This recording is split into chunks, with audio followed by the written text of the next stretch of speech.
la canción de protesta precisamente te ayuda, ¿sí?, a crear esa catarsis, no solamente para poder de alguna otra manera vincular esos sentimientos que no podemos a veces decirlo con palabras, pero algo muy importante, te ayuda a visibilizar, a concientizar, a sensibilizar. La verdad que fue una experiencia inolvidable en el sentido de ver tantas experiencias, de escuchar tantas experiencias de madres, padres, hermanos que tenían familiares desaparecidos. Empecé inclusive a involucrarme con actividades del magisterio también. Habían ciertas tomas, había ciertas protestas y había una bocina y había micrófono abierto para poder estar tocando o cantando alguna canción que tú quisieras. En este caso, pues yo cantaba canciones de protesta. Yo estoy seguro que a mí no me convocan en ningún lugar de aquí para hablar de movimientos sociales. ¿Quién le va a interesar eso? ¿Acaso? Para mí el rap, y el rap crítico, me parece muy importante, me parece digno de proyectarse, ¿no? Muchos hay, ¿no?, que el rap es... Bueno, hay rap. Por ejemplo, Cancerbero, ¿no? El cantautor de protesta, muchas veces, o el cantautor de denuncia o de contenido social, muchas veces tiene que ser muy desvergonzado para poder visibilizar esos acontecimientos, porque ¿quién más lo va a hacer? ¿Quién más lo va a hacer si los comunicadores no están comunicando?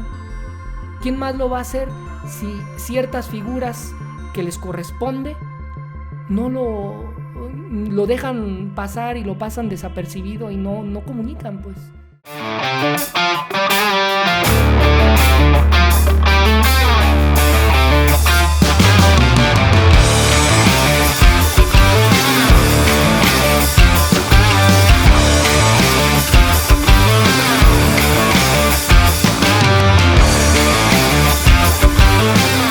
¿Qué hay, amigos? ¿Cómo están? Bienvenidos a su podcast Diálogo con Segarte. El día de hoy tengo un invitado, ya un camarada ya de hace, pero muchos años, el cual yo le tengo mucha estima, a su familia le tengo mucha estima.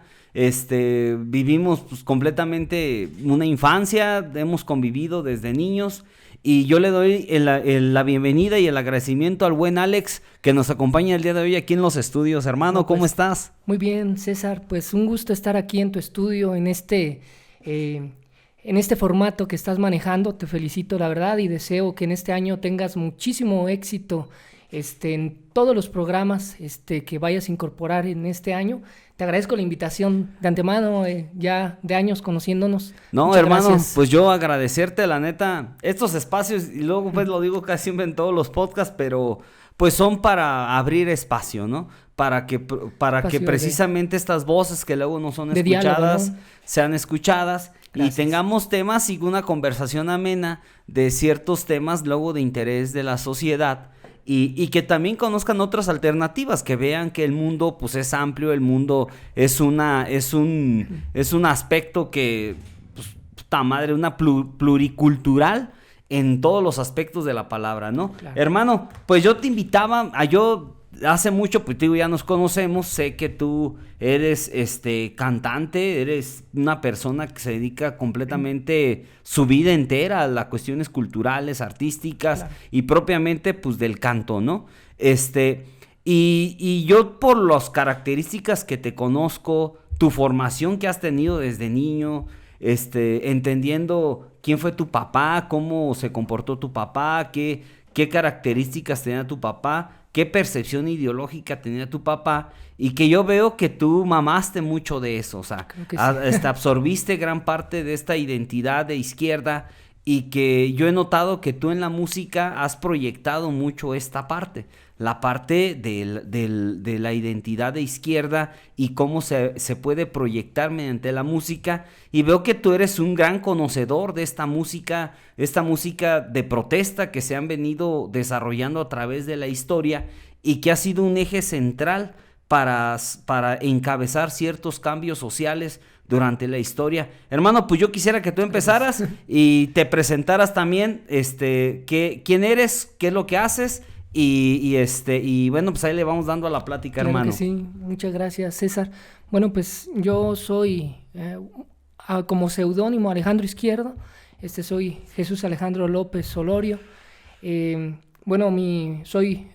profesión de universitario es egresado de la licenciatura en Filosofía de la Universidad Michoacana, doctor Samuel Ramos Magaña.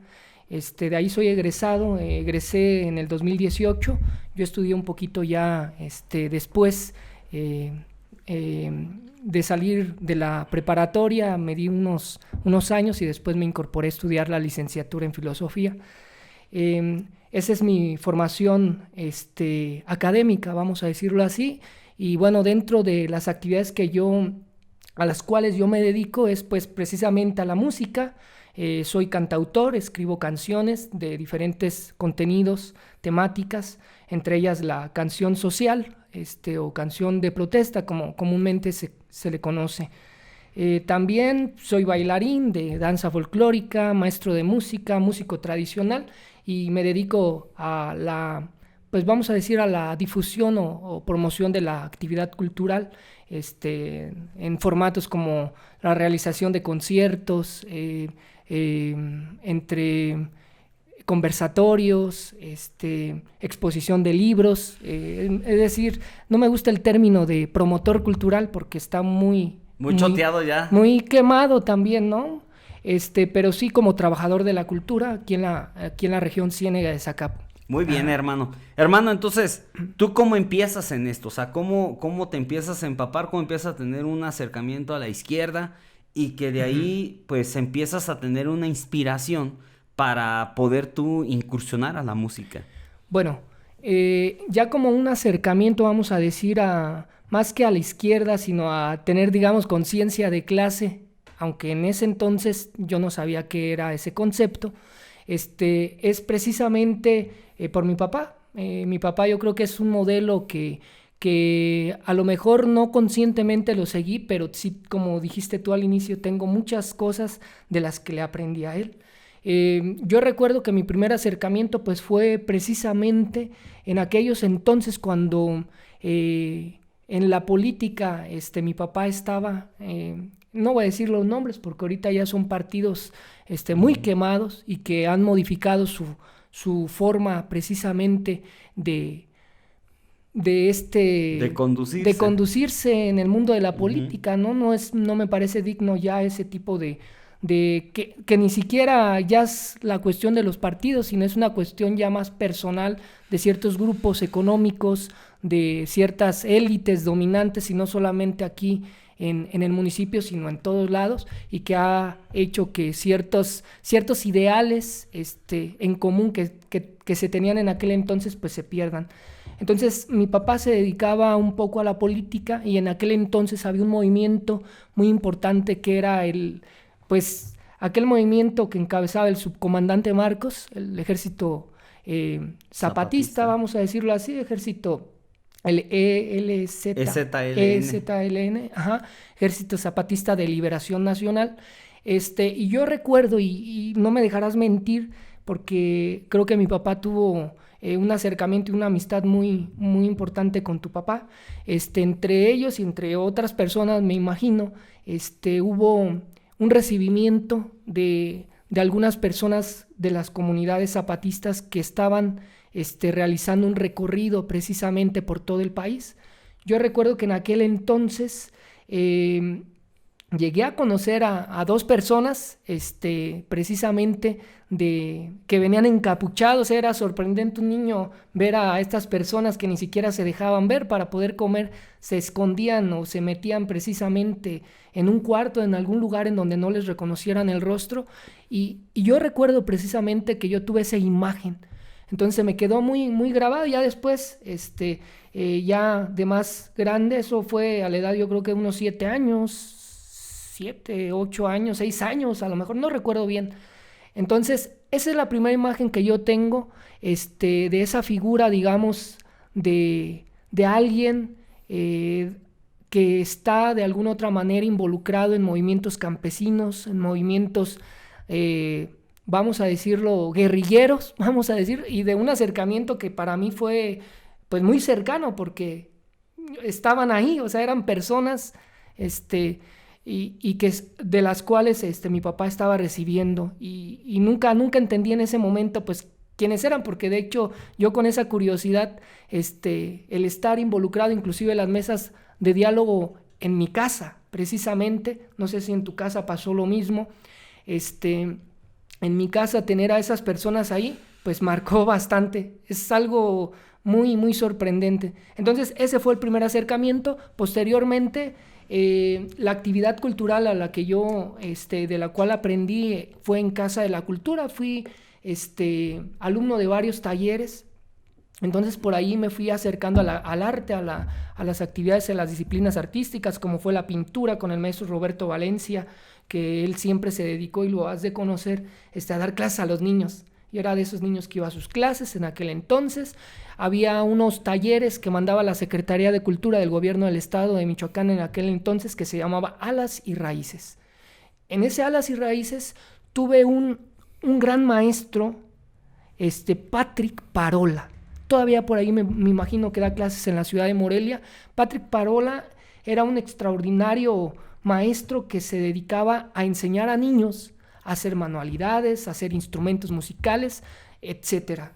Entonces yo aprendí de él muchísimas técnicas de cartonería y actividades así, y lo traían por parte de la Secretaría de Cultura.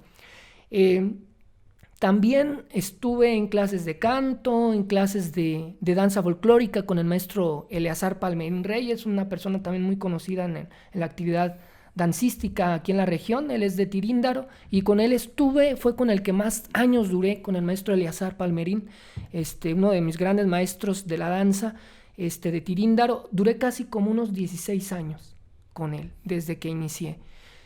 Esa fue mi formación como artística inicial. Posteriormente me fui a la ciudad de Morelia y allá fue donde estuve en grupos culturales, como es precisamente el Ballet Folclórico de Secretaría de Cultura del Estado de Michoacán y luego el Ballet Folclórico de Morelia. Fue grupitos mientras estaba yo estudiando en Morelia, en ¿cómo se llama? En la Universidad Michoacana, cuando estaba estudiando filosofía. Bueno, ese es el contexto que tengo, digamos, de dónde vienen tantas actividades o por qué me dedico al arte. Pero hay otras cosas. En ese transitar siempre me inquietó bastante los movimientos sociales. Yo recuerdo que allá en la ciudad de Morelia, cuando yo fui en el primer año que estuve en la Facultad de Filosofía, pasó lo de Ayotzinapa. Entonces había una efervescencia muy grande de descontento social por la comunidad estudiantil y por la sociedad en general, un gran descontento en donde empezamos a involucrarnos, a hacer mesas de diálogos con compañeros, compañeras de la facultad. Nos juntábamos en círculos de análisis, de reflexión sobre este acontecimiento que marcó la vida del país en aquel entonces,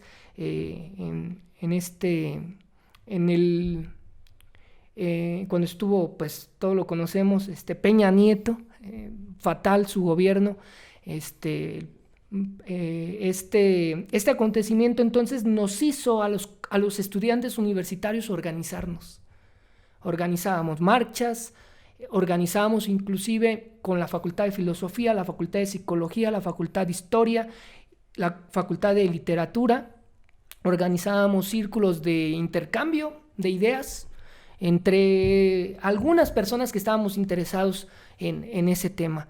Entonces, dentro de todo ese transitar por la universidad fue para entonces en donde yo empecé inclusive a involucrarme con actividades del magisterio también.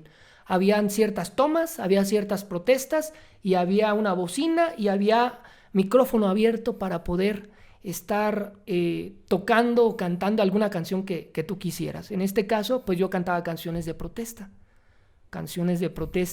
En aquel entonces recuerdo que hasta de Víctor Jara, el cantautor chileno, cantaba algunas canciones. Ahorita tengo ya un poquito desconectada de esas interpretaciones, pero sí recuerdo que cantaba mucho José de Molina. Canciones así muy muy críticas, yo en aquel entonces siento que perdí mucho y la verdad eso lo lamento bastante, porque en aquel entonces sí estaba muy metido, como que el hecho de estar estudiando eso me abría todavía más posibilidades, ¿no? La conversación con otros estudiantes, con otros jóvenes que eran muy inquietos, y inclusive con normalistas, porque ahí entre todos los estudiantes nos vinculábamos. Las normales eran también muy activas para la organización de marchas, de mítines, y de tomas inclusive. Entonces todo eso marcó. Otra de las cosas que marcaron mi vida en el transitar universitario fue cuando se quería cobrar cuota o por entrar a la Universidad Michoacana. Entonces había mucho descontento también por parte de los estudiantes y hacíamos tomábamos rectoría. En aquel entonces tomábamos rectoría, y algo que se les atribuye bastante a la Facultad de Psicología, que fue un logro para todos los estudiantes y para hacer pública realmente como debería de ser la Universidad Michoacana, fue que ellos en su toma lograron bastante para que esto pudiera ser posible, los de la Facultad de Psicología. Entonces, de repente no les pagaban a los profesores, como es costumbre, el gobierno de Silvano, no sé si recuerdas que no les pagaba a los maestros. Entonces, pues nosotros ahí íbamos los más críticos en ese sentido, ¿no? Los que teníamos esa intención de solidarizarnos con los profesores y esa empatía, pues organizábamos, no sé, los profesores estaban en la Facultad de Psicología o Filosofía, y de repente, no, pues vamos, y llevábamos las guitarras, otra compañera el violín, etcétera, y ahí un ratito en mesas de diálogo que hacían los profesores para resolver la situación, cantábamos o tocábamos. Posteriormente, también tuve una interacción muy importante cuando Marichuy, no sé si te recuerdas, ella estaba postulándose precisamente para una elección. ¿Sí recuerdas a Marichuy? Por parte del Ejército Zapatista, que estaba postulada. Entonces ella... Sí, en el 2012. No recuerdo, un sí, poquito, no recuerdo más o menos en qué fecha. Pero entonces vino, no sé si tú conozcas a Paco Barrios, el Mastuerzo, sí. Vino a Morelia. Entonces una amiga, la maestra Liz, de la Facultad de Psicología, siempre me invitaba a los círculos, de círculos de análisis que ellos convocaban entre la comunidad estudiantil, y me invitaban a cantar, y yo cantaba. Y una ocasión, cuando estaban organizando para lo del Ejército Zapatista, en aquel entonces, hubo 2 participaciones importantes con ellos que tuve, que fue cuando vino Francisco Barrios. Entonces les abrí el concierto a ellos y después ellos participaron. Y esto fue, recuerdo, en el Cactus, en Morelia. ¿Lo ubicas? Al Cactus, en Morelia, ahí vino. Y había un café cultural que se llamaba Giraluna, no recuerdo. No recuerdo su nombre, pero en aquel entonces frente al Cactus había otro café. Entonces había, por ejemplo, mucha participación de personas que vendían cosas que ellos hacían manualmente, estampitas, no sé, café, cualquier cosa, y lo vendían entre todos. Entonces se hacía muy bonita las dinámicas porque había música, había gastronomía, había un ambiente muy bonito, muy solidario entre toda la comunidad en aquel entonces, ahí en Morelia, cuando estaba estudiando. Entonces ahí esa participación me pareció importante. También el hecho en la plaza Benito Juárez, se llama, ahí en Morelia, al lado de Catedral, se organizaban muchísimo las actividades por lo de Ayotzinapa, por lo de 2 de octubre, y había siempre una bocina y yo siempre cantaba. En este sentido se organizaba con casas de estudiante. Yo tuve muchísimo contacto en aquel entonces con las casas de estudiante y llegué a cantar en el centro universitario, en el teatro de la Universidad Michoacana, pues. Ahí canté 2-3 veces porque me invitaban a las casas de estudiante. Era de las pocas personas que me invitaban a cantar música de protesta, porque ya me tenían ubicado. También cuando terminaba las marchas, en algunas marchas, junto con otras, las hermanas Mejía de Morelia, que tienen un grupo familiar que se llama Media Luna, ellas también muy críticas, y también las invitaban a ellos. Cuando terminaban las marchas, a veces ni siquiera era necesario que hubiera un templete. Había nada más un círculo, unos por allá tocando batucada y un relajo, y acá el micrófono abierto y nos dejaban cantar canciones de protesta. Y siempre tuve como ese acercamiento con los movimientos sociales. Antes de salir de la Universidad Michoacana, cuando ya estaba en las últimas de terminar la licenciatura, vino la Caravana Internacional de Búsqueda de Desaparecidos con Vida, y es cuando me involucro un poquito más de lleno. La verdad que fue una experiencia inolvidable en el sentido de ver tantas experiencias, de escuchar tantas experiencias de madres, padres, hermanos que tenían familiares desaparecidos, y me fui con ellos a todos los lugares en todo el estado de Michoacán. Me fui con ellos porque me hizo la invitación en la Facultad de Psicología Julio Sánchez. Él es de Coahuila y organizaba la Caravana Internacional de Búsqueda de Desaparecidos con Vida, porque hay un contexto dentro de esta caravana. El objetivo es encontrar personas con vida.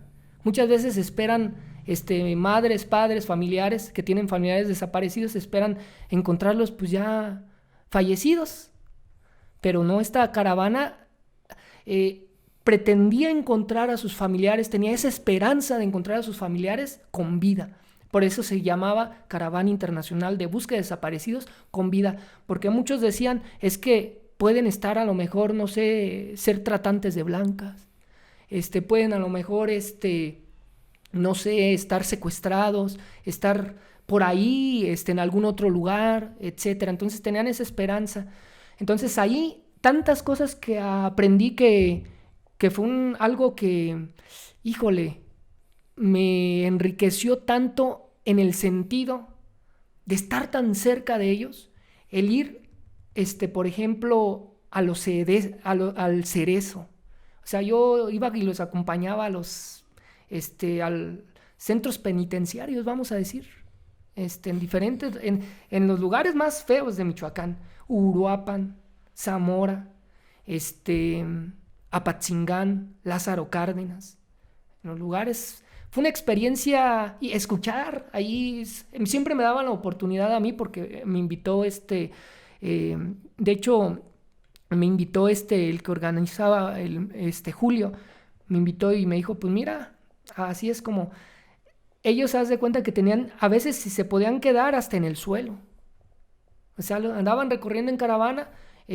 pero no tenían a veces ni dónde quedarse. Entonces toda esa experiencia yo me la aventé con ellos, toda esa experiencia. Entonces sí fue como algo que me hizo reflexionar, me sensibilizó, bastante me sensibilizó, y me hizo ver inclusive la vida de otra manera, al estar tan cerca de esas experiencias. Lloré con ellos, canté con ellos, muchas cosas muy, muy tristes, de experiencias muy personales que narraban las mamás, situaciones muy específicas. Entonces, yo los acompañaba, ponían templete en algunos lugares y ahí cantaba la canción, y les compuse una canción que se llama Caravaneros.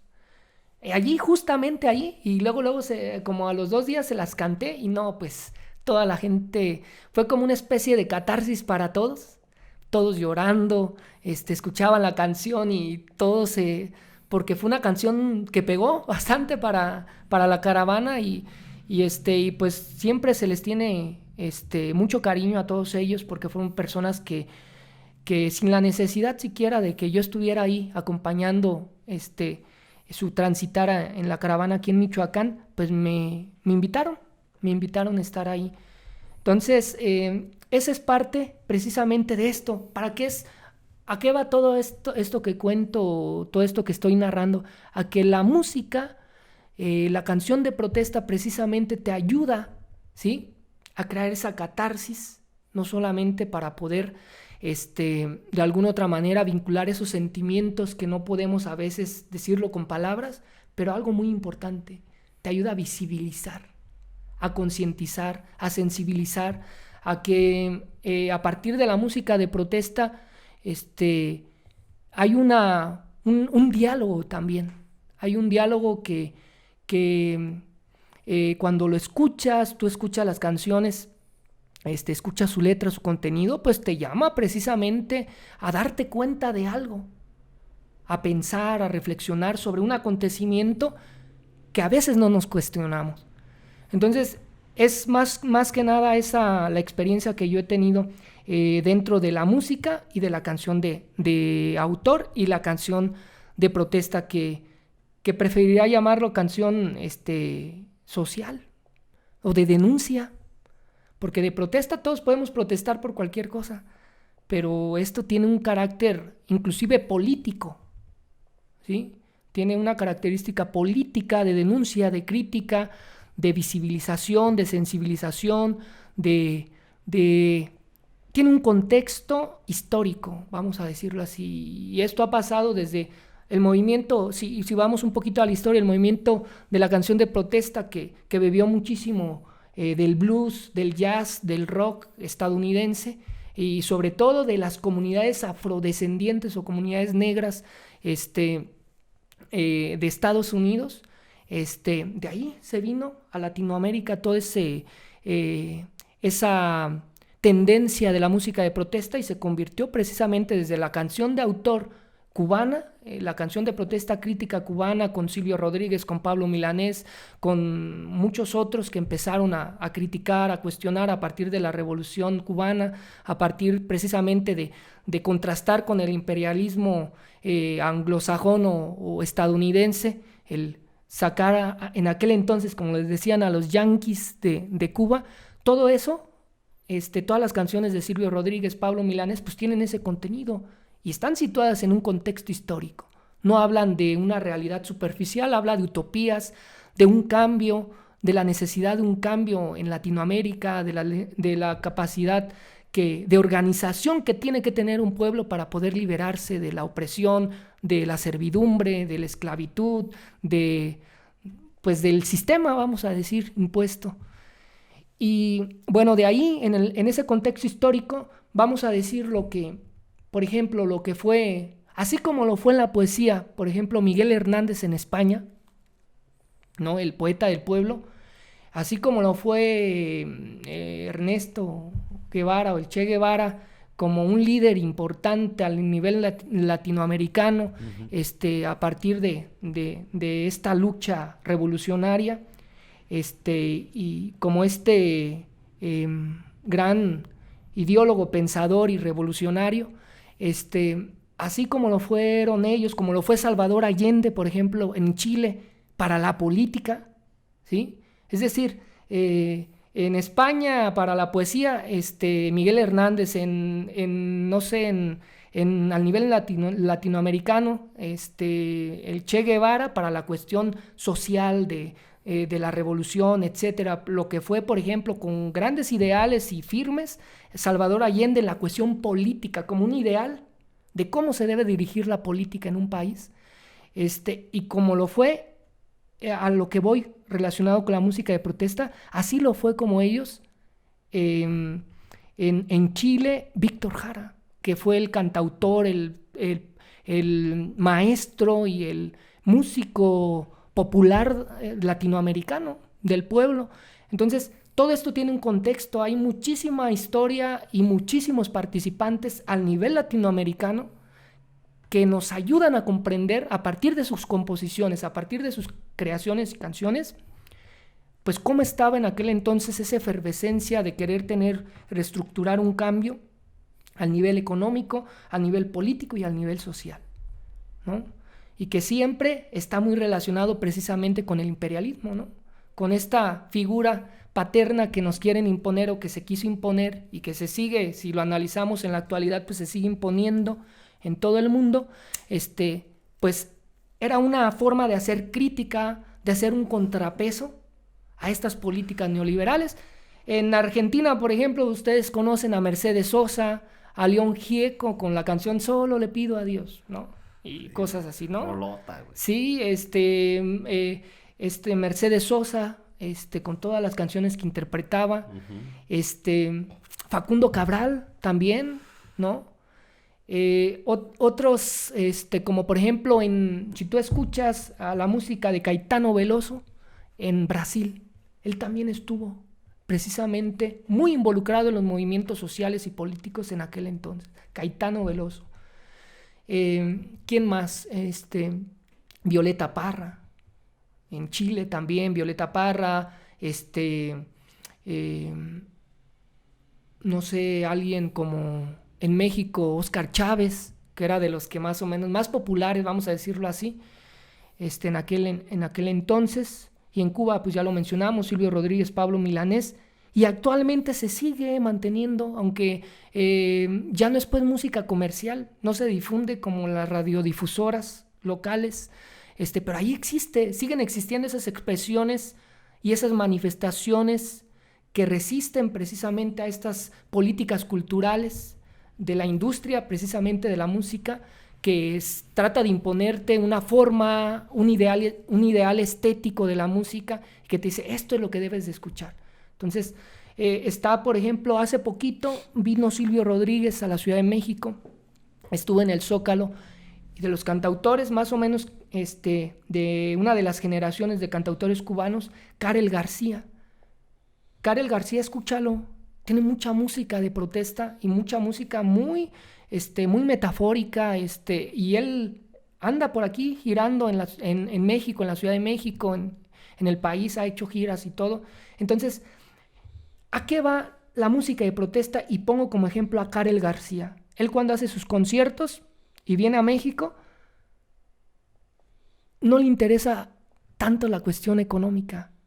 O sea, ese sentido de solidaridad es cuando se es real, cuando no es vamos a decirlo, apariencia, te hace comprometerte con tu pueblo, con un contexto, con una comunidad, con una colonia, con cualquier cosa. ¿Qué hacía Karel García? Él decía, yo vengo a Morelia, el cover no es dinero, traigan medicina, porque se las voy a llevar a los barrios más vulnerables de Cuba. Llevabas tu paracetamol, llevabas jeringas, llevabas ampicilina, llevabas lo que sea, y empezaba a juntar. Y toda su gira fue de medicamentos. Y todo eso se lo llevó para allá. Entonces, cuando se es, cuando se está comprometido, digamos, y que tu música y tu composición tiene un carácter de transformación y un carácter no solamente estético de que, ay, qué bonito cantas o qué bonitas canciones, sino que tiene un compromiso social, pues tiene un valor mucho más grande. Para mí esa es la percepción.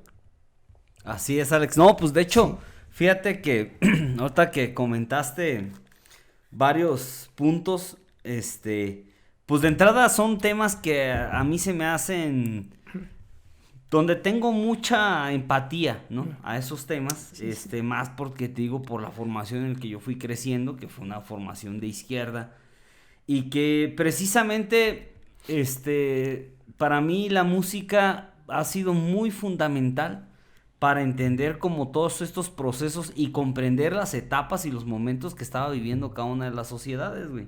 Uh-huh. Pues yo crecí escuchando a todos estos cantautores, y que alguien que la neta a mí puta madre, me marcó mucho fue José de Molina. Creo que José de Molina, alguien de aquí de México, uh-huh, que yo creo que no se le ha hecho justicia, o sea, claro, una justicia histórica a alguien que la neta preservó mucho o registró mucho de esta parte que se estaban sucediendo en los movimientos sociales en nuestro país. Sí, sí, sí. Y que tristemente, pues como no es una música comercial, pues tristemente queda en el olvido cuando son grandes músicos, sí, pues. O sea, yo, sí. José de Molina, yo me acuerdo que mi papá tenía un cassette, tenía 2, 3 cassettes. Eso y el Llanero Solitito. Uh-huh. Yo me acuerdo mucho, que también, de hecho, por cierto, lo trajeron a Zacapu una vez al Llanero Solitito.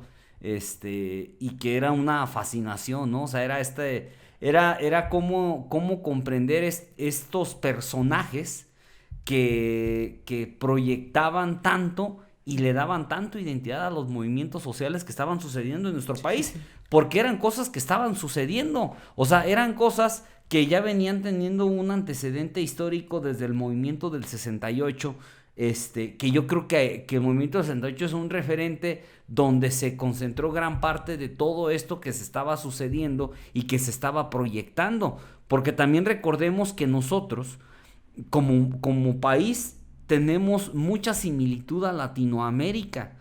Ya a raíz de toda esta migración que ha sucedido en los Estados Unidos, hemos tendido a tener una personalidad más agringada o aspirar más a un tema más agringado, pero que en esencia tenemos mucha similitud con el pueblo latinoamericano. Y yo creo que ahí es donde sucede esta magia. O sea, es donde sucede toda esta acumulación de artistas que van proyectando toda una identidad de una época. Para mí, la canción más emblemática de toda la música en general de esa época que se sucedió en temas de protesta, para mí, la de Solo le digo adiós. Solo le pido a Dios. Solo le pido a Dios es una canción que para mí, puta madre, o sea... Sí. De León Gieco, de Argentina. Sí, más allá del tema político, era la aspiración. O inclusive el concepto de Dios, ¿no? El concepto, ¿no? O sea, pero englobado a un Dios, no como se materializa en la religión. Judío-cristiana, ¿no? Sino en la concepción de hermandad, de decir, va, güey, ¿no? O sea, somos carne. Yo creo que eso proyecta mucho esa época, porque recordemos todos los contextos históricos que estaban sucediendo en ese momento. Latinoamérica era un hervidero de golpes de Estado, de gobiernos militares, y que todo esto se llegaba a una represión. Y es gobiernos represivos, ¿no? Gobiernos represivos, donde empezaba a suceder los desaparecidos. Exactamente. Por eso, ahorita, todo el modus operandi de los desaparecidos tiene un antecedente histórico y proviene de todas estas fuerzas armadas que utilizaban los gobiernos en contra de la población, contra activistas sociales. El halconazo, todo esto, güey. O sea, y tiene una explicación. 68 y tristemente la sociedad lo ve de una forma muy lejana o apática. Sí. Cuando dices, oye, güey, todo esto tiene un antecedente, güey. O sea, esto no es una ocurrencia o no es algo que viene nomás porque sí. Por eso la música es un proceso artístico de expresión, y más como tú dices, güey, cuando llevas un contexto social, tiene doble valor, güey, porque no es solamente el decir, sino es el revelarte, güey, el de expresar, el decir, a ver, cabrones, o sea, esto está mal, güey. Sí. Igual no se pretende decir de qué forma gobernar, pero sí se señala de las injusticias que están sucediendo en diferentes gobiernos, y Latinoamérica era eso, güey. O sea, y ya cuando te digo, en el momento, pues todos tenían en la teoría de que Estados Unidos estaba infiltrado, pero como toda teoría solamente se quedaba en teoría. Pasan los años y te das cuenta cómo Estados Unidos estaba involucrado en toda Latinoamérica, güey. Sí, o sea, no había presidentes que no estuvieran inmiscuidos o presionados por los Estados Unidos. Y la música viene a proyectar todo eso, güey. Sí. Tristemente que en la actualidad no se sigue manejando esa esencia. Hay otros tipos de artistas que siguen manejando este tipo de concepto de música, como tú dices, no de protesta, sino de señalamiento, de alzar la voz.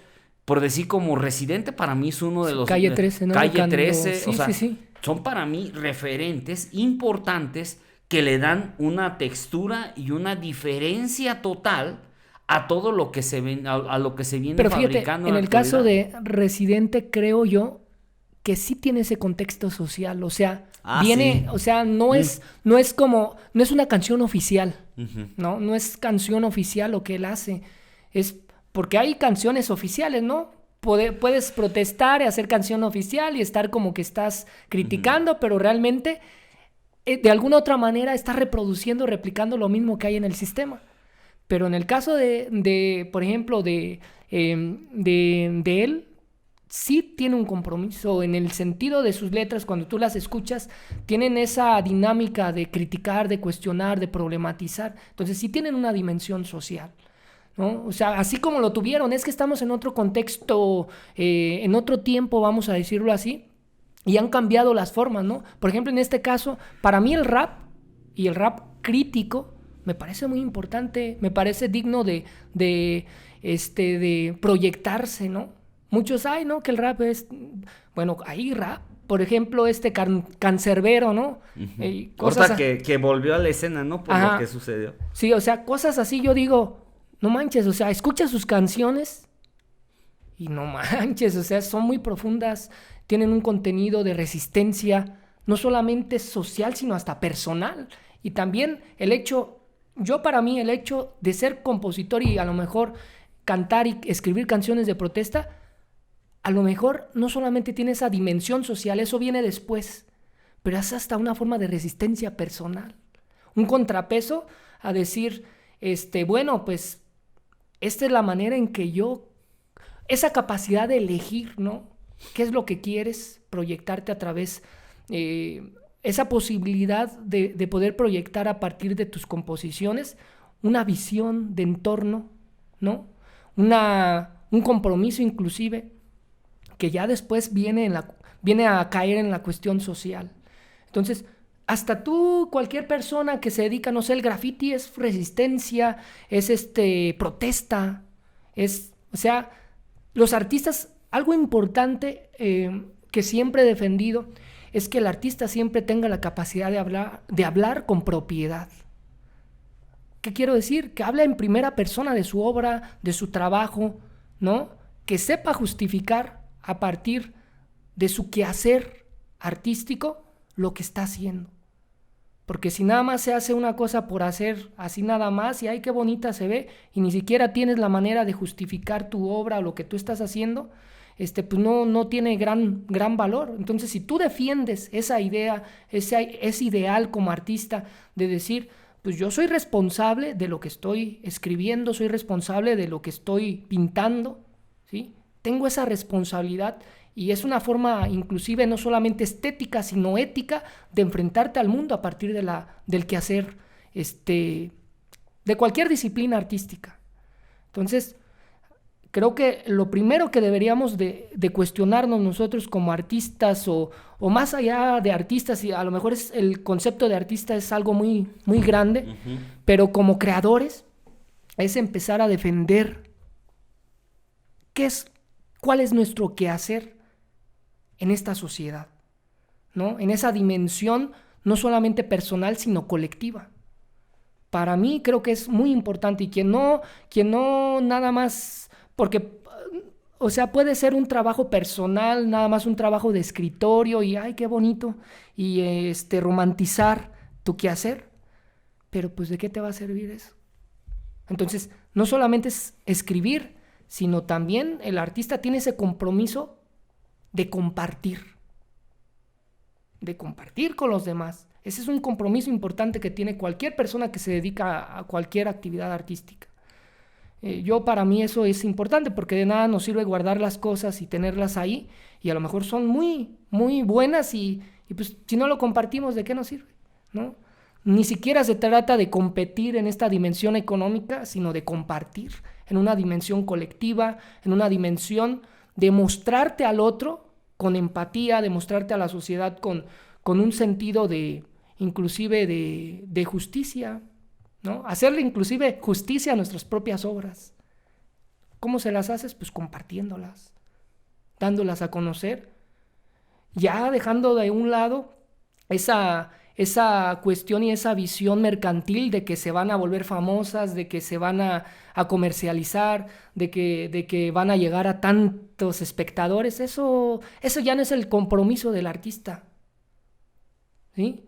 El compromiso es compartir, mostrarte al mundo tal y cual como lo eres, porque eso que escribes, eso que haces en el graffiti, eso que haces en cualquier disciplina, puede, ¿sí?, de alguna otra manera ayudarle a otra persona no sé, otra persona puede proyectarse en eso, ¿no? O sea, es más o menos como la visión que yo defendería. Sí, Alex, pues de hecho, te digo que ahorita todo esto me hace recordar un chingo de cosas, güey.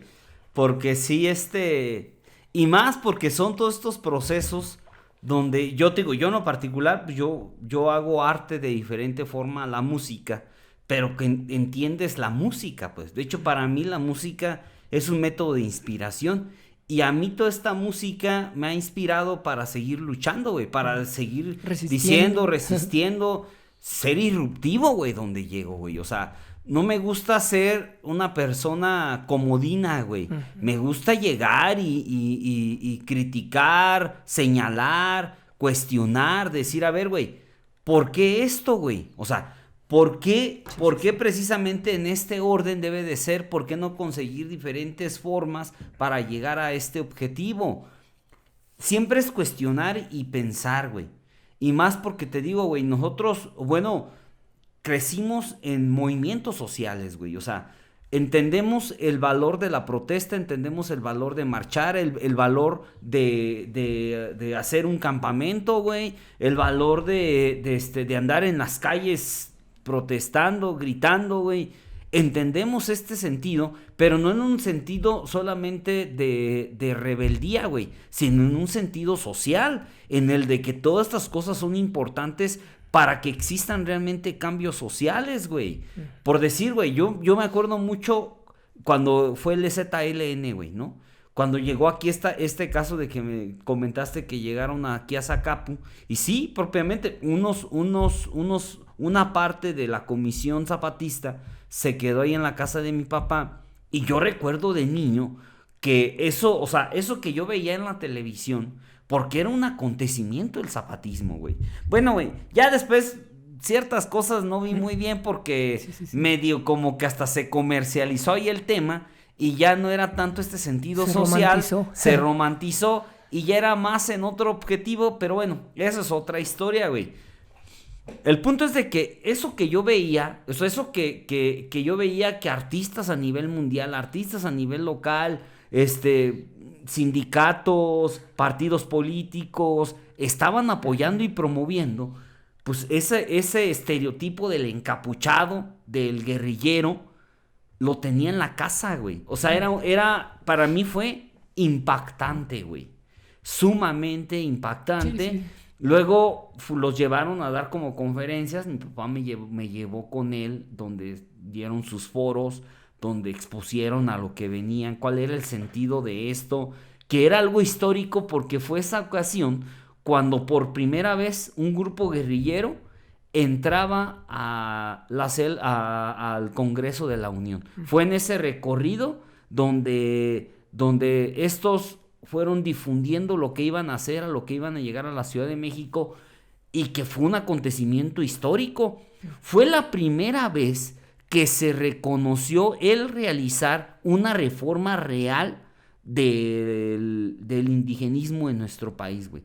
Porque sí estaba muy olvidado el tema indigenista en nuestro país. La cuestión de las etnias, ¿no? En cuestión de las etnias. O sea, sí había un rezago muy cabrón. De hecho, güey. La declaración, ¿no? Las declaraciones, sí, güey. De hecho, fíjate, güey, cuando surgió el EZLN, pues ya sabes, güey, ¿no? Pues era... Cuando vives en una casa, güey, donde se hablan de estos temas, porque también es eso, güey, o sea, mucho influye en el que creces en un ambiente donde se habla de esto, güey. Muchos me dicen, ¿a poco a ti te gusta la política? Y luego, pues es que para mí la política ya es algo, pues, normal, ¿sí? Porque pues, toda la vida se ha platicado de esos temas, pues ya uno lo ve normal. O sea, no lo ves como, ni siquiera lo ves como algo pasajero. Lo ves como ya un estilo de vida, el alzar la voz y el decir la voz, porque muchos piensan que la política son los partidos políticos y están en una visión equivocada. Más bien, esa cuestión es la que se tiene que criticar, ¿no? Por ejemplo, a mí me decían, ¿tú te gusta la política? Yo les digo, no me gusta la política, pero la política partidista, ¿no? Uh-huh. Pero yo tengo otro concepto de política, inclusive hasta mi actividad puede versar a lo mejor en una visión política, ¿no? No podemos desentendernos de esa dinámica, ¿no? De la polis, ¿no? Que viene y radica de alguna otra manera, ¿no? Entonces, me quedo pensando, o sea, cuando me hacen esa pregunta, pues, ¿qué les contesto? O sea, no, ni modo que me ponga a discutir ahí en cada momento, o sea, aclarar, estar discerniendo acerca de esa idea. Entonces, sí me interesa la política, me gusta la política, pero no practico la política de partidos, ¿no? Que es muy distinta. A lo mejor ni siquiera me involucro en la cuestión política porque sé que la política vulgar, vamos a decirlo así, es esa, ¿no? Entonces, para mí inclusive mi actividad académica y mi actividad artística puede tener esa dimensión política, ¿no? Pero está, digamos, dentro de esa actividad, pero no es con esa pretensión, ¿no?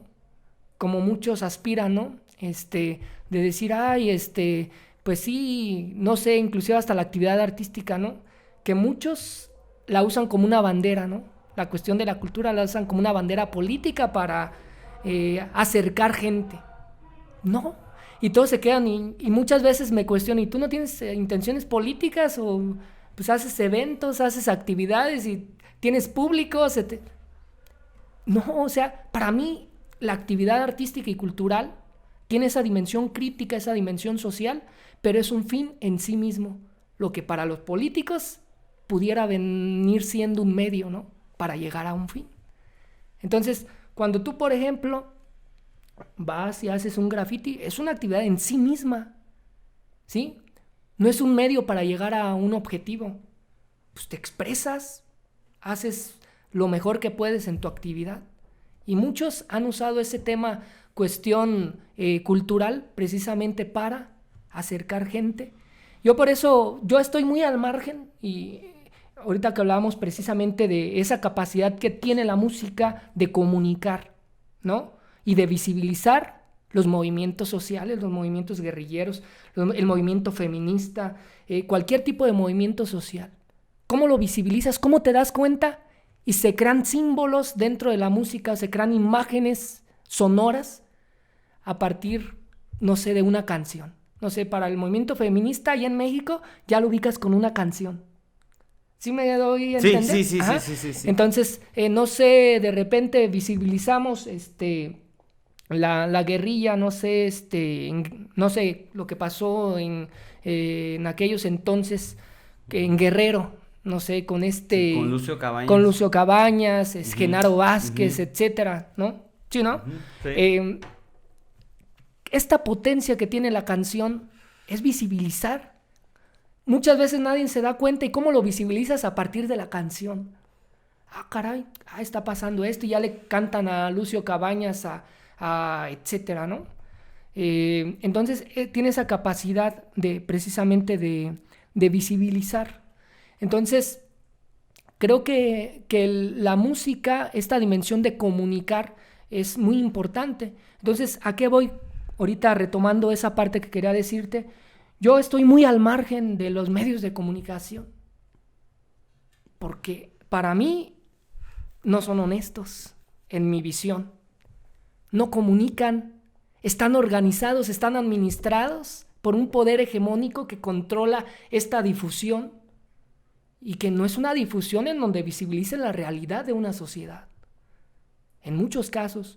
Yo veo, por ejemplo, en tu caso, tú eres más abierto, más crítico. Yo creo que de los pocos, no sé si haya otra persona que haga esta relación de esa libertad de comunicar, de dialogar, pero todos están viendo la manera de comunicar algo que para mí tiene un velo, ¿no? Porque no está diciendo, pareciera que se habla de que todo está bien. Nadie critica, nadie cuestiona, nadie problematiza. Todos hablan, para mí es como una red que está organizada y que todos hablan de lo mismo y se desplegan hasta los mismos comunicados. Por eso yo estoy muy al margen de eso. Entonces, si no hay honestidad, si no hay esa capacidad de comunicar y de alguna otra manera, muchos son muy mercenarios de la palabra, en ese sentido de pues decir lo que quieren que se diga, pues entonces ¿qué valor tiene, vamos a decirlo así, el periodismo, ¿no? ¿O qué valor tiene el comunicador si no está comunicando? Su responsabilidad es comunicar la realidad, cuestionarla, criticarla. En aquellos entonces, y tú te has de recordar, había periódicos muy críticos aquí. Ya no hay eso. Se ha perdido, pareciera que todos hablan de lo mismo, ya nadie quiere cuestionar, nadie quiere criticar. Entonces, creo que sí es necesario, por ejemplo, este espacio de diálogo que tú das y tú abres, en donde se puede hablar, y por ahí de repente yo escuchaba, ¿no? Hasta groserías se pueden decir. Creo que tiene un valor muy importante, y son los espacios que menos difusión tienen, menos vistas tienen, porque los demás, ¿sí? Hablan de cosas que para mí no tienen honestidad y no tienen un valor en una dimensión en donde se hable de la verdad, para mí, en lo personal, y me hago responsable de mis palabras. Entonces, creo que sí hace mucha falta esas dinámicas que hagan contrapeso precisamente y que sean comunicadores de lo que en verdad está aconteciendo, ¿sí? Y esto es a nivel nacional, ¿sí? A nivel nacional, en muchos casos hay muy pocos, a nivel nacional, hay muy pocos espacios de crítica, de denuncia, de ¿cómo lo vamos a decir? De expresión en donde podamos tocar temas como lo estamos tocando ahorita. Yo estoy seguro que a mí no me convocan en ningún lugar de aquí para hablar de movimientos sociales. ¿Quién le va a interesar eso? ¿No? Ese es precisamente algo que sí es importante resaltar. Entonces, contextualizando con la música, pues esa ha sido la visión de todos los cantautores críticos, visibilizar, ¿no? ¿Qué pasó con Víctor Jara? Hasta las últimas consecuencias, y aceptan ese destino, ¿no? ¿Sí? Porque muchos no quieren hablar por ese destino, ¿no? Que les espera o qué sé yo. Entonces yo creo que en el caso de Víctor Jara y en el caso de muchos, José de Molina, les daban sus buenas friegas por el simple hecho de pararse a cantar sus canciones de protesta en el Zócalo, y hasta lo quitaban de ahí. Ahí revisa la historia, revisa su historia. Él escribió a movimientos campesinos como los coqueros. Tú te has de recordar, ¿no? Tuvo el valor, ¿no? Por ahí cuenta, ¿no? Tuvo el valor de subirse a un templete en una reunión muy de personas muy acomodadas. Y pues, ay, sí, que aquí anda una persona que quiere cantar y todo.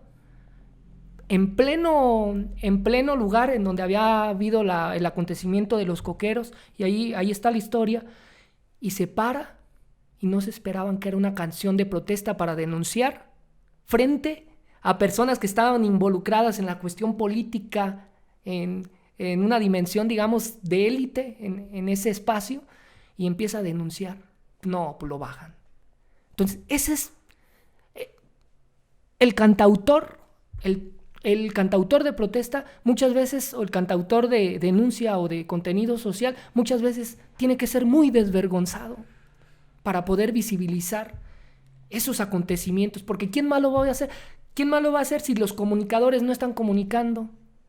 ¿Quién más lo va a hacer si ciertas figuras que les corresponde no lo dejan pasar y lo pasan desapercibido y no comunican, pues? Entonces, ahí está siempre el hacedor de canciones, el cantor de pueblo, vamos a decirlo así, haciendo estas narrativas, construyendo estas historias a partir de un contexto que toma, un contexto histórico que toma y lo convierte en canción. Al nivel Tú escuchas a Manuel García de Chile, no sé si lo has escuchado, Sí, ¿ubicas? sí. También tiene canciones de crítica, etcétera. Tony Ávila de Cuba, no, canta una canción que se llama El mundo de los más, algo así. Escúchalas. Todos ellos hablan de esto que nadie quiere hablar, ¿no? Muchos aquí, por ejemplo, Guillermo Velázquez. ¿Lo ubicas? Guillermo Velázquez, él tiene una tendencia de música de folclore, música crítica también, arribeña, música arribeña, pero tú escuchas sus contenidos, inclusive de la música de protesta que él hace, y es una música que te habla de algo. Y así hay muchos. Escucha de Nicaragua, a Ramón Mejía. Él está como su seudónimo es Perro Son Popo. Escucha sus canciones. Y habla precisamente del contexto nicaragüense.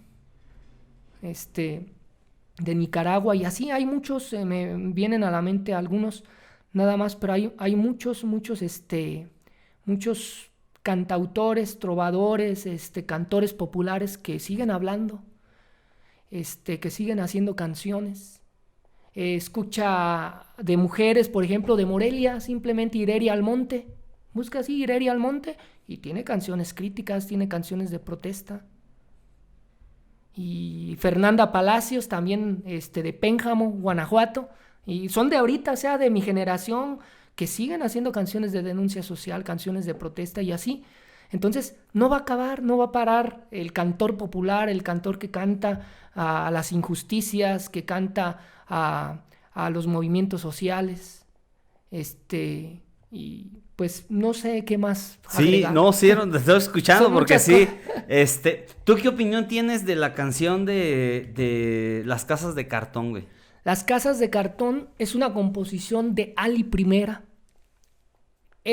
Ali Primera, la populariza acá Marco Antonio Solís. Sí, los Bukis, pues. Los Bukis, ajá.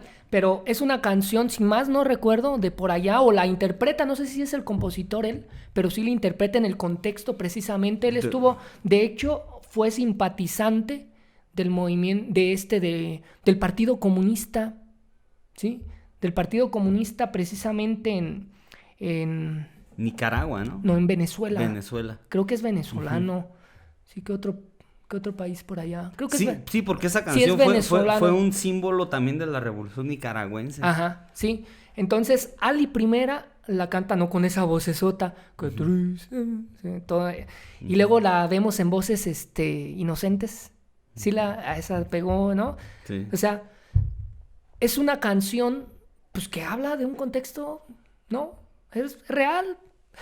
Es algo que precisamente te sensibiliza, ¿no? De cómo vive la gente, la población marginal siempre en un contexto, y cómo siempre va a haber en esta división de clases sociales, va a haber pues aquellos que tienen la posibilidad de vivir bien y aquellos que tienen pues viven al día, viven en las condiciones más precarias. Entonces ahí es donde está, o sea, el cantautor, el compositor busca esas grietas abiertas de nuestra sociedad, esas grietas ocultas a la visión común, a la visión de la gente, y le va buscando y encuentra cosas muy, muy lastimosas, cosas que de alguna otra manera están ahí, pero no se ven porque tenemos un velo, o las normalizamos.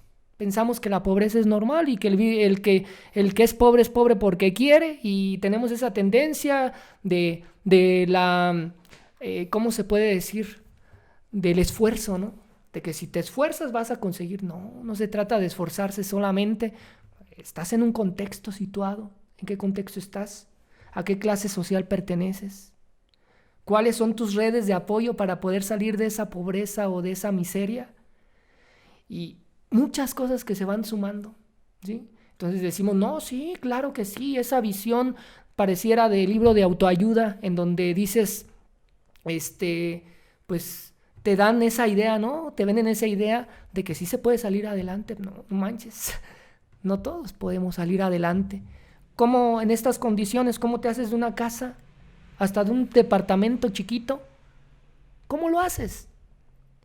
Si vives al día, si apenas te alcanza para vivir, apenas te alcanza para, ni para vivir, para sobrevivir. Entonces, creo que toda esta visión, pues viene proyectada en la música de protesta, en la música de denuncia, porque recordemos el contexto principal. Estos músicos y estos movimientos que querían unir a Latinoamérica o a Iberoamérica, ¿sí? Querían tejer esa red de apoyo para poder unir, hacer una comunidad más amplia para poder enfrentar los desafíos del capitalismo, del neoliberalismo, de todo. Entonces, ese es el fundamento, precisamente la unidad. La unidad es el fundamento principal de la música social, de la música de protesta. Sí, no, y más porque pues Latinoamérica, pues desde que se empezó a generar como sociedad Latinoamérica, pues han sido pueblos sumamente explotados, pues, o sea, y luego pues muchos se van con la idea de que uno es estar en contra de simplemente del capitalismo como tal, y no es de que uno esté en contra del capitalismo, sino el problema es qué tipo de capitalismo quieren implementar. O sea, el problema es que hacen de una forma voraz el capitalismo en nuestros pueblos latinoamericanos. O sea, abusan o sea, exceden, se pasan ciertos límites porque tenemos gobiernos que se han inmerso a la corrupción y permiten que completamente exploten. Administra la energía, ¿no?, del trabajador. Sí, uh-huh. y nos meten en un sistema donde eso es lo que estamos en contra. O sea, el problema no es de que vengan empresarios y que inviertan y que traten de hacer, no, pues uno no está en contra del sector privado, está en contra del abuso de recursos naturales que en teoría tendrían que ser de la población y que se están enriqueciendo de una forma descomunal a costa de gobiernos corruptos. Y eso es lo que se ha estado en contra siempre, güey. O sea, yo no creo ningún luchador social esté en contra del hecho de que intervenga dinero privado. No creo. El punto es que estos que quieren acaparar riqueza a costa de lo que pertenece a una población. Eso es donde ya no hay una coherencia y es donde la gente se empieza a encabronar, es donde la gente empieza a cuestionar y decir, oye, ¿por qué hacen esto? ¿Por qué están haciendo estos abusos que se va proyectando lejos en un beneficio a familias, solamente a unos cuantos, en una escala social, y todo lo demás un margen de población inmensamente pobre? Mira, México es uno de los países con mayor desigualdad que existe en el mundo, güey. Bueno, creo que nos ganan de esos países allá árabes por allá, güey. Pero México está dentro de los 10 países con mayor desigualdad y con una gran contrariedad. Dentro de Forbes tenemos, en la lista de los hombres más ricos del mundo, tenemos como alrededor como de 15, 20. Y teniendo un país con una desigualdad, eso es lo que se está en contra. O sea, eso es lo que luego muchos no conciben o ven de una forma muy simplista, güey. Y es donde yo creo que se tiene que ir cambiando la visión, güey, de decir, a ver, o sea, ¿cómo como país vamos a poder progresar y vamos a poder salir adelante? Pues la única visión es entender que los momentos o los mejores momentos históricos de nuestro país es cuando hicimos ejercicios colectivos, no individuales, güey, porque precisamente el capitalismo o la esencia del capitalismo te mete a ese punto en el que tú como individuo eres lo único que vales. Y si lo lograste bien, si no, ni modo, güey. Habrá quienes sí lo logren. Y entonces, el lograrlo, como tú dices, no es por el simple discurso de échale ganas, ¿no? Un deseo, una aspiración. O no lo lograste porque no le echaste ganas. No, güey, ni madres. No lo lograste por diferentes factores que conllevan en el que unos cuantos están acaparando tanto que no permiten que esto se vayan acabando las desigualdades. Ese es el problema, que cuando tú no logras algo en un tema así, de poder vivir cómodamente o poder vivir con lo necesario, es porque muchos factores externos han influido. Y ya ni siquiera es un tema familiar o no, güey. Hay cosas donde ciertas personas no permiten que suban. Es como por decir, ahora en redes sociales, solamente hay unos cuantos que llegan al éxito en las redes sociales como tal.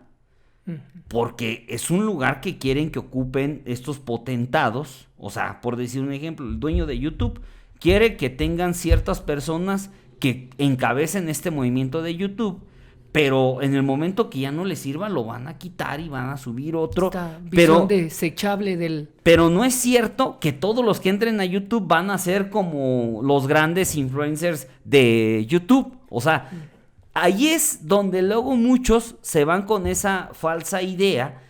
Y ya en la vida, cuando ven que no lo logran, pues van pensando por múltiples factores. Y no es de que no tengas la capacidad para hacerlo. El punto es de que va a haber quienes no quieren que más gente trascienda. Sí. Entonces, y esa es la gran problemática, güey. Que luego la sociedad no comprende que la pobreza no es un tema del echaleganismo. Es un tema que tiene ciertos factores políticos, económicos y sociales, los cuales no permiten que la riqueza se distribuya de una forma equitativa, güey. Exactamente. Así es. Alex, ¿cómo ves, hermano? Pues no sé si quieras decir un último comentario, hermano. Pues no, yo creo que es muy interesante, creo que ya nos excedimos en todos los sentidos de tiempo y de todo. Más que nada agradecerte, pues para mí estos espacios, te lo vuelvo a repetir como lo dije en el inicio, son importantes, son de suma relevancia, porque más allá de visibilizar a los que están invisibles, digamos, y que no tienen ese espacio para poder dialogar, creo que el simple hecho de que haya este formato ya es muy enriquecedor para las personas que quieran, digamos, despertar un poquito de esa dinámica de visión en redes sociales, en espacios, porque son espacios también, digamos, públicos, digamos, democráticos también en la hasta cuestión. Cierta manera, ¿no? Pues sí. Sí, hasta cierta manera. Pero pues ojalá llegue a gente estos videos que tú haces, y que sí te esté, más que nada más por la calidad, por la cantidad de personas que puedan, pues que sea pues de calidad, ¿no? Un diálogo honesto, vamos a decirlo así, un diálogo honesto, un diálogo que permita reflexionar y poder contrastar también las diferencias, ¿no? Porque eso es importante también, no es una visión en donde compartimos, digamos, las mismas ideas, somos todos, yo creo que tú te has dado cuenta, tú que te conduces con cada una de las personas que vienen aquí, somos personas muy diferentes, hablamos de diferente manera, tenemos otras inquietudes muy distintas, pero de eso se trata, es un espacio democrático, un espacio para el diálogo, para la conversación, una especie de circuito de dialéctica de ida y venida, en donde pues podemos enriquecernos, en donde yo he aprendido algo de ti que me llevo, y pues ojalá yo también haya ofrecido algo a este diálogo que tuvimos. Muy bien, hermano. Pues pues agradecerte, Alex. La neta, siempre un gusto. Yo creo que esto nos va a dar hasta para un segundo podcast. Hay que irlo pensando y programando porque sí son muchos temas sociales que la neta yo tengo mucha empatía a todo esto, porque pues crecí con esto, es parte de mi vida, es parte de lo que yo a mí me vio crecer, me vi desarrollarme y que bueno, güey, pues es parte del aprendizaje y el crecimiento personal. Hermano, pues gracias por haber estado y espero que les haya gustado este podcast, mi banda. Muchas gracias. Bye. Gracias.